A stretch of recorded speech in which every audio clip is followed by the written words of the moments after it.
नमस्कार दोस्तों, स्वागत है आप सबका मेरे YouTube channel adventure story teller पर। जैसा कि आप सभी जानते हैं, हमारे सौर मंडल में 8 ग्रह हैं जो पहले 9 हुआ करते थे। बाद में प्लूटो को ग्रह की श्रेणी से बाहर कर दिया गया। आज हम बात करेंगे हमारे सौर मंडल के 8वें ग्रह वरुण यानी नेपच्यून ग्रह के बारे में। ज्वालामुखी वाला पिंड वरुण ग्रह के सबसे बड़े उपग्रह ट्राइकन पर मौजूद है। नेपच्यून सूर्य से पृथ्वी के मुकाबले 30 गुना ज़्यादा दूरी पर स्थित है। वाइजर की भेजी तस्वीरों से ये पता चलता है कि इसकी सतह भी चंद्रमा की जैसी ही है। दोस्तों, आइए चलते हैं नेपच्यून के सफ़र पर एक कहानी के माध्यम से। साल 2025 एएससी का मुख्यालय ऊर्जा से भरा हुआ था। आज का दिन ऐतिहासिक था। मानव इतिहास में पहली बार एक मानव मिशन नेपच्यून ग्रह पर जा रहा था। नेपच्यून एक्स मिशन मानव जिज्ञासा और साहस का प्रतीक था। टीम तैयार थी। डॉ आर्यन मेहरा मिशन के लीडर अपने काम के लिए जाने जाते थे। डॉ नेहा शर्मा एक प्रतिभाशाली अंतरिक्ष भूवैज्ञानिक नेपच्यून के रहस्यों को उजागर करने के लिए उत्सुक थी। कैप्टन विक्रम सिंह अनुभवी अंतरिक्ष यात्री इस चुनौतीपूर्ण यात्रा के लिए तैयार थे। आदित्य राव युवा इंजीनियर नेपच्यून एक्स यान के निर्माण में महत्वपूर्ण भूमिका निभाई थी। और अंत में सोफिया एएससी द्वारा विकसित एक उन्नत एआई रोबोट अपनी असाधारण क्षमताओं के साथ टीम का अभिन्न हिस्सा थी। लोग उत्साह से तालियां बजा रहे थे। नेपच्यून एक्स यान अपने शक्तिशाली इंजनों की गर्जना के साथ अंतरिक्ष में उड़ान भरने के लिए तैयार था। यह मानवता के लिए एक नई सुबह थी, अज्ञात की ओर एक कदम। अंतरिक्ष यान पृथ्वी के गुरुत्वाकर्षण से मुक्त हो चुका था। टीम नेपच्यून की ओर बढ़ रही थी।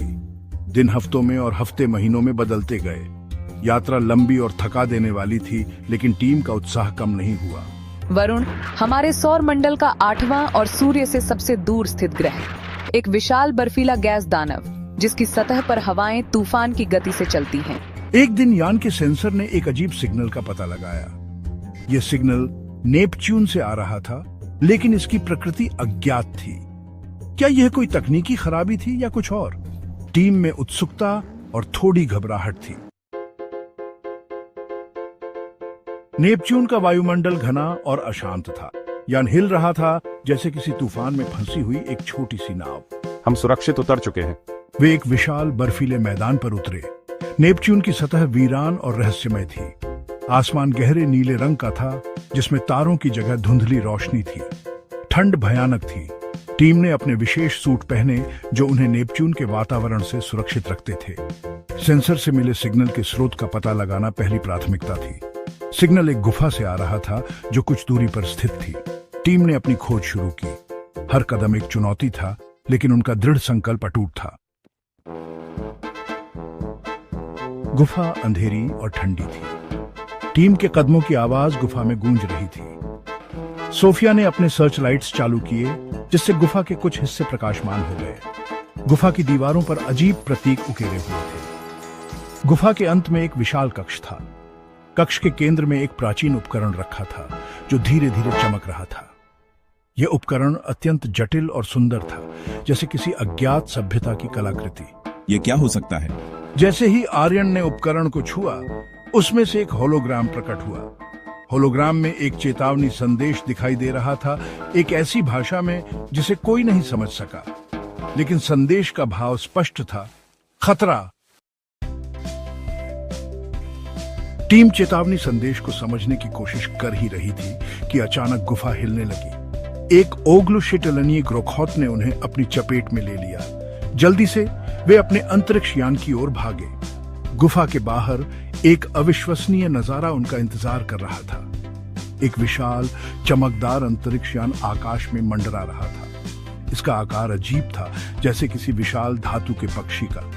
अंतरिक्ष यान से एक तेज रोशनी निकली और यान के पास जमीन पर गिर गई। कुछ जीव बाहर निकले। वे लंबे और पतले थे। उनकी आंखें बड़ी और काली थी।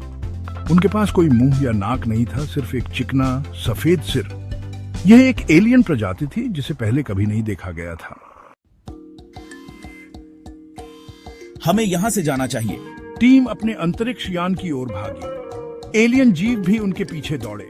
वे अजीब आवाजें निकाल रहे थे जो कानों को चीरती हुई लग रही थी। जल्दी से इंजन चालू किए। यान ने धीरे धीरे ऊपर उठना शुरू किया। एलियन जीव यान पर अजीब हथियारों से हमला कर रहे थे, लेकिन यान का सुरक्षा कवच अभी तक बरकरार था। वे हमारा पीछा कर रहे हैं। वास्तव में एलियन अंतरिक्ष यान भी उनके पीछे उड़ान भर रहा था। ये एक खतरनाक पीछा था, जीवन और मृत्यु की दौड़। नेपच्यून का गुरुत्वाकर्षण उनको अपनी चपेट में ले रहा था। कैप्टन विक्रम ने यान को तेजी से आगे बढ़ाया। पीछे एलियन यान का पीछा लगातार जारी था। हमारे इंजन ज्यादा देर तक नहीं टिक पाएंगे।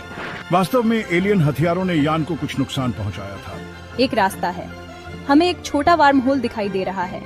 अगर हम इसमें प्रवेश कर सके तो हम तेजी से पृथ्वी के पास पहुंच सकते हैं। यह एक जोखिम था, लेकिन उनके पास कोई और विकल्प नहीं था। कैप्टन विक्रम ने यान को वार्म होल की ओर मोड़ा।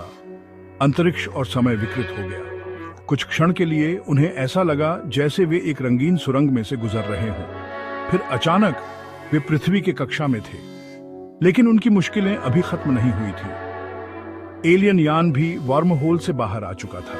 हमें दुनिया को चेतावनी देनी होगी। लेकिन यह कैसे मुमकिन था? एलियन यान पृथ्वी के वायुमंडल में प्रवेश कर चुका था। दुनिया भर में लोग आश्चर्य से आसमान की ओर देख रहे थे। एक अज्ञात वस्तु एक चमकदार रोशनी छोड़ती हुई पृथ्वी की ओर बढ़ रही थी। यह एक ऐसा दृश्य था जिसे पहले कभी नहीं देखा गया था। नेपच्यून एक्स टीम जानती थी कि यह मानवता के लिए एक बड़ा खतरा है, लेकिन अब क्या किया जा सकता था? क्या मानवता इस नई अज्ञात चुनौती का सामना कर पाएगी? यह एक ऐसा प्रश्न था जिसका जवाब समय के गर्भ में छिपा था। दुनिया इस अप्रत्याशित घटना के बाद बदल चुकी थी। एक नया युग शुरू हो चुका था, एक ऐसा युग जहां मानवता को अपनी सीमाओं से परे सोचने और कार्य करने की जरूरत थी। दोस्तों, नेपच्यून ग्रह का हमारा ये रोमांचक सफ़र यहीं समाप्त होता है। आपको ये वीडियो कैसी लगी? कमेंट बॉक्स में अपनी राय जरूर दें। फिर मिलेंगे दूसरे किसी रोमांचक सफ़र पर।